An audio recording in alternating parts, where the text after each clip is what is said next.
Welcome to this week's Moonlight of Emuna, Shavuos, the great yontiv of Shavuos of Kabbalah Sater. This week's learning should be schus for Fuhr Shlema, Finnus and Feitel ben Yehudis, Yehuda Menachem ben Recham ben Malkalea, Shmuel Shrei Zalman ben Yechev Rechav, Menachem Mordechai ben Ophira, Shalom Estacham bas Shifra, and Lili Nishmas, Charnamash bas Menachem Mendel, Ratza bas Menachem Mendel, and Henya bas Yechiel Mechel.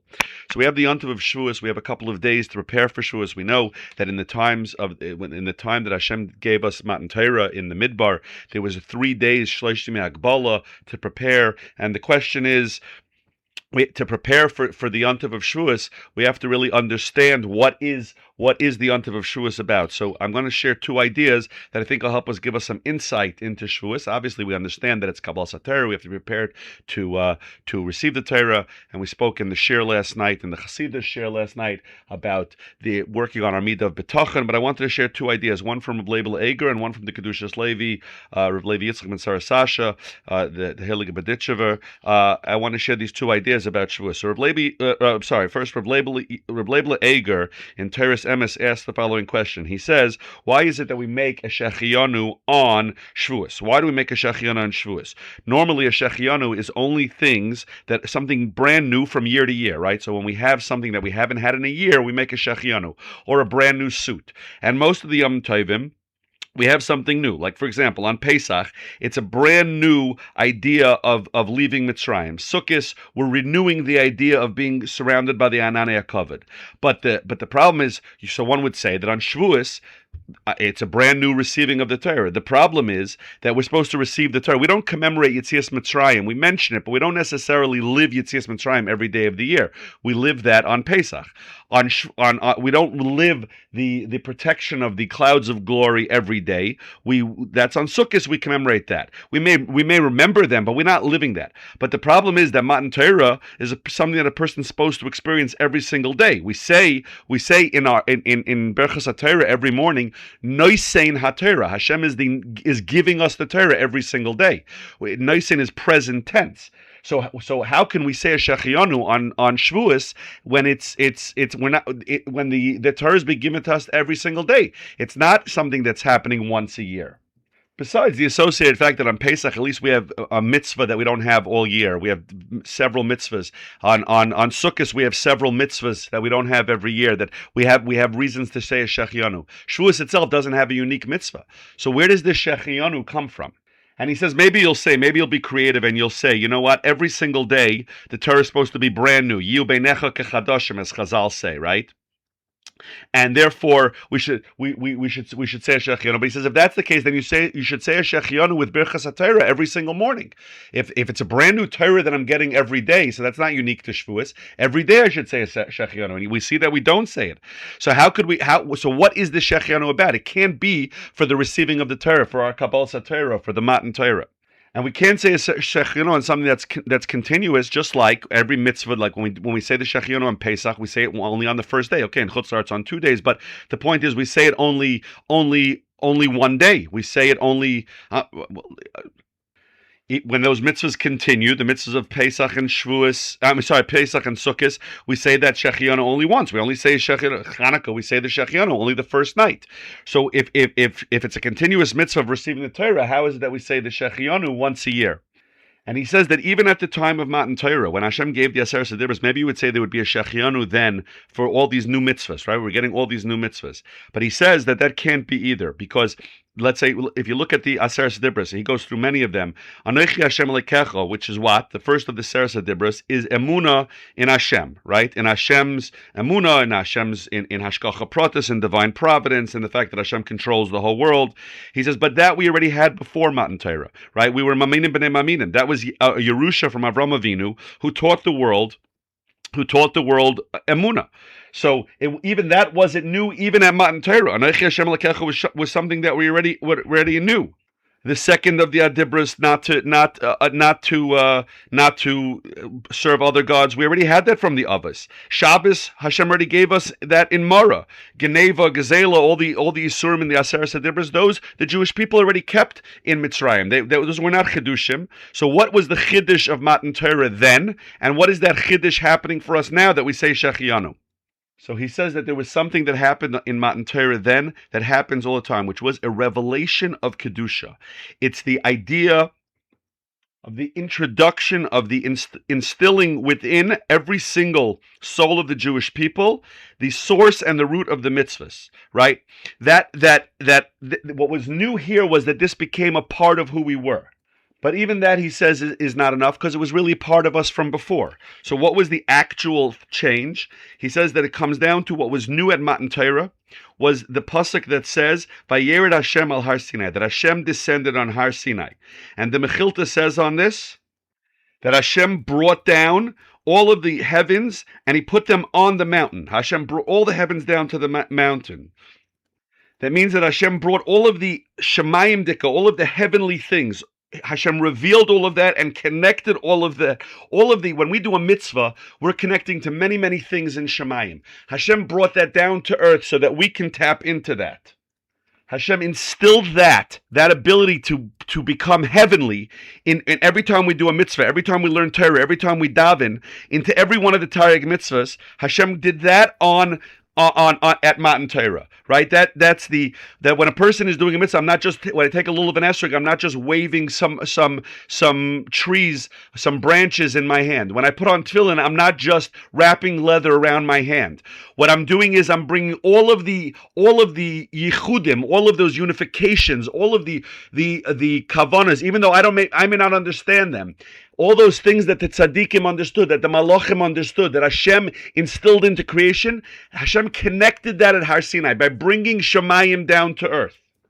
At Matan Torah, Hashem infused our physical actions, the physical mitzvahs. Yes, it's true that the Jews kept many of the mitzvahs, and they had Emuna, and maybe there were those who learned. We know Shevet Levi learned before Matan Torah in Mitzrayim, and there were many mitzvahs that were done. But Hashem now gave the Jew the ability, by doing a physical act, to completely change the heavens, to imbue everything we do full of heavenly meaning, heavenly kavanas, completely himmeldik.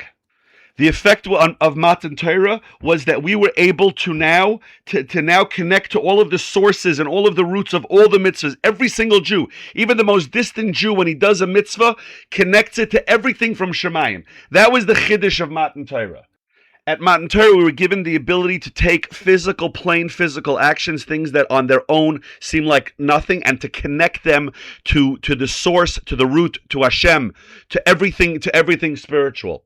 And that power gets reinvigorated, re-imbued, reinstilled every year on Shavuos. So we have a new ability. Come Shavuos night, come Shavuos, Hashem gives us a fresh infusion of all this power. And we reconnect with this ability to now, when I put on tefillin, when I make a bracha, to imbue it with complete spirituality. I take a physical action. I'm about to eat an apple. I make a Boyer Priya Eitz. I'm able to infuse that with spirituality. I take this basic physical act, and by stopping and making a bracha and doing the best I can to have those kavanas, they become completely infused with spirituality. And I take this basic act of eating an apple and I make it a holy act. That happens on Shavuos. And every year on Shavuos, we're given that ability over anew. Of course, we have a chiyuv to learn Torah every day, and Hashem gives us the Torah every day. But this power, this connection between Shemayim and Aretz, this Vayered Hashem al Har Sinai, that Hashem brings down the heavens to earth, as the Mechilta explained, that is renewed every year on Shavuos. For that we say a Shechianu. And we have to, therefore, in the days leading up to Shavuos and on Shavuos itself, we have to prepare to open ourselves up for that infusion, for that our ability to connect. We have to do the best we can. This only works if we want it, if we're open to it, if we allow ourselves to do the best we can, and then Hashem brings the Shemayim down to our earthly actions. The mountain represents, Har Sinai, we know, is the humblest of all the mountains. That represents our basic physical actions. But if we want it, if we say Nasev and Ishma, we want it, we say to Hashem, look, this is my physical act that I can do because you commanded me to. And I don't know how to have all of the proper kavanas, and I don't know how to make this a completely spiritual event. Hashem says, but you want it, and you're open to that, I will bring Vayered Hashem al Har Sinai. Hashem will bring the Shemayim down to our humble approach, our Har Sinai offering to Hashem. And to add to that, I just want to quote from the Kedushas Levi, from Levi Yitzchak ben Sarasasha, the Beditchever. He said when he was in Lithuania at one point in his life, he was asked why Shavuos is called Atzeres, like Shmini Atzeres is called Atzeres, right? Why does this get the name and other Yom Tovim don't get this name? So he says, he gave three answers. He says, on the one hand, because Shavuos has no other mitzvahs with it, the basic essence of Shavuos is Atzeres, which means to stop. The only mitzvah we have on Shavuos is not to do malacha, right? We don't have any positive mitzvahs on Shavuos, so we stop doing malacha. The second reason he gave, I really want to focus on the third one. The second one is that it's the completion, it's the stop of counting the Omer. We just counted, we spent 49 days counting the Omer.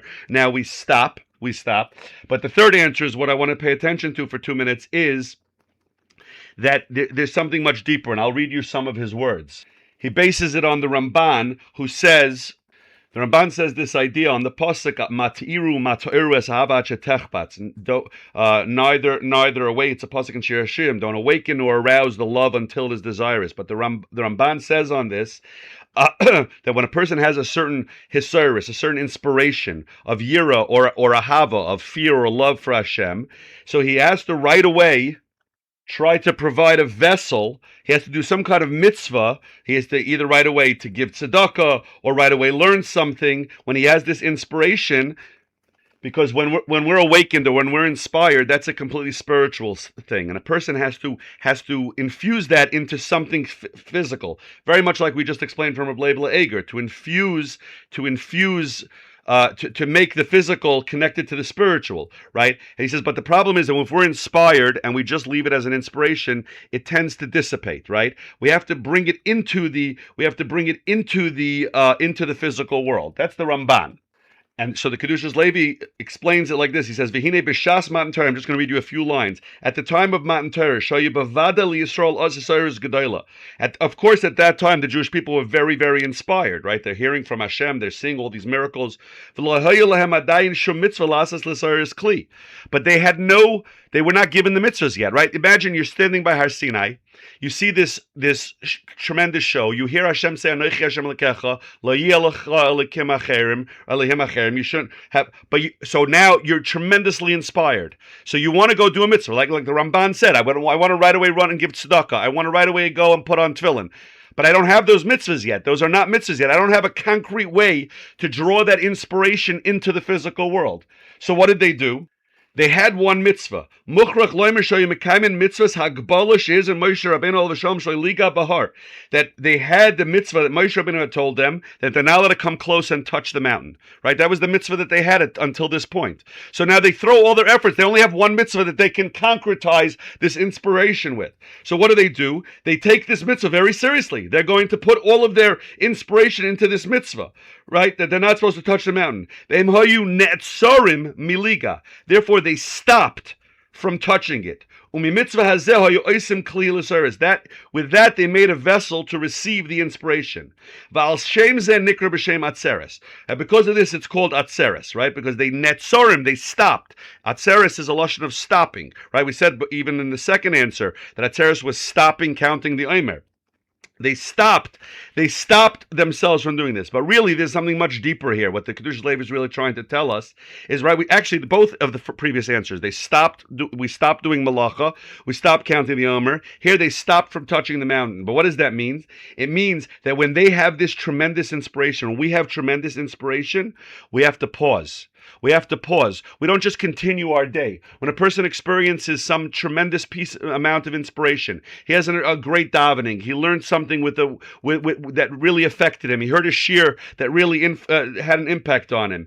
It means to pause, to ponder, to stop, to think, to incorporate it. You know what we can make the keli if we don't have a specific mitzvah to do at that time? Ourselves. See, so often we hear something inspiring, we hear something, we feel like we want to change, but then we don't take the time to contemplate it. Atzeres means to stop. Shavuos is a time to say, I'm receiving a new Torah. With all the things that we said from Reb Leibel Eger, with all that infusion of Shemaim coming down to the mountain. But we also have to stop and think, How do I concretize this? What can I do with this inspiration? How do I make this a part of me? How do I change myself so that after this year's Matan Torah, I'm not going to be the same person I was after last year's. It's going to be different. It's going to be concrete. I'm going to bring that Shemayim into the mountain, into my physical life. So I think with these two ideas, we understand that we have to take real physical steps. We have to prepare for Shavuos to receive that inspiration, to receive the Shemayim on the mountain, to take our physical actions and to infuse them the best we can with spirituality, to think about them, to contemplate them. And with that, we will receive the Torah in a way that will completely be different than our previous receivings of the Torah, and will be completely worthy of a Shechianu, of a full, wholehearted Shechianu. That would say this year is going to be different. We're at a new place, at a new receiving of the Torah. And with that, I wish you all a beautiful, beautiful Kabbalas HaTorah and a beautiful Yontif and a good Shabbos.